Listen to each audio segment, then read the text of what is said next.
Freemasonry evolved from Luther's thesis on the freedom of the individual, which swept through Europe like a firestorm, especially during the 16th, 17th, and 18th centuries.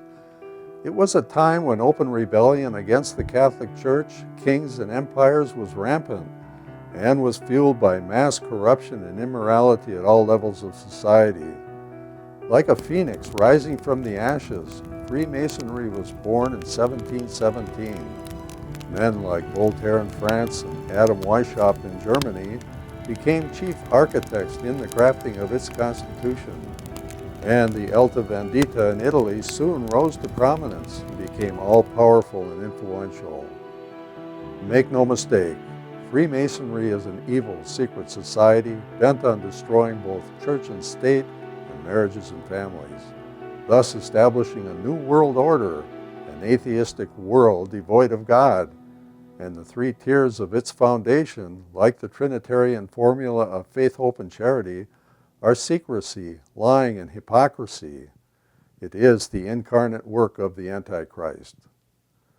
Using the highly refined principles of social engineering, young people are targeted in public schools and universities with indoctrination that is immoral and hostile to religion. Especially targeted are young women to destroy their purity, and young men to excite their sexual immaturity with impure images. They inundate both young and old with pornography and sexually explicit imagery in books, magazines, newspapers, ads in shopping mall windows, on the cover of books in grocery stores, by way of television and movies, and most pervasive of all, the internet. Not even the youngest children can be shielded from such an onslaught.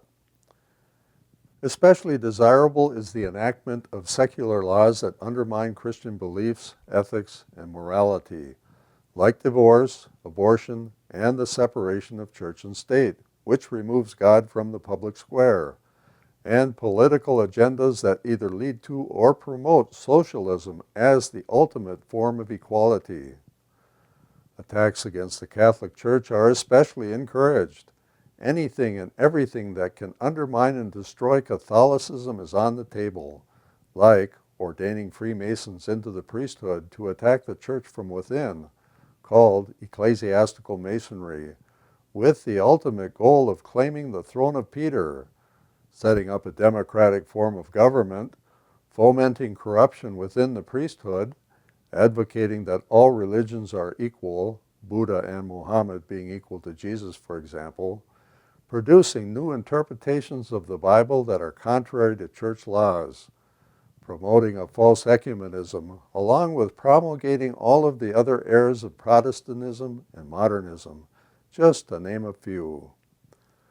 We see over time, then, a steady flow of indoctrinated young people who were and are growing up to be next-generation leaders in federal, state, and local governments, and throughout the public education system and society. They infiltrate the church as seminary professors, priests, bishops, and cardinals, and as Catholic philosophers, theologians, historians, critics, apologists, reformers, along with the majority of Catholics in the pews, people who reject some or all of the Church's teachings, like permitting contraception or divorce. For these reasons, the Catholic Church has condemned Freemasonry in all its shades and colors, beginning in 1738 when Pope Clement XII issued a papal bull proclaiming that no Catholic, neither priest, bishop, cardinal, nor layperson, is permitted to either join, propagate, support, or encourage membership in, or provide assistance to any secret society of Freemasonry under pain of immediate excommunication without the possibility of absolution, except at the hour of death or through the Pope or one of his designated representatives. Then, over the course of the next 3 centuries, 8 additional popes also condemned any participation in or affiliation with Freemasonry, the last being Pope John Paul II in 1983. Next up, communism.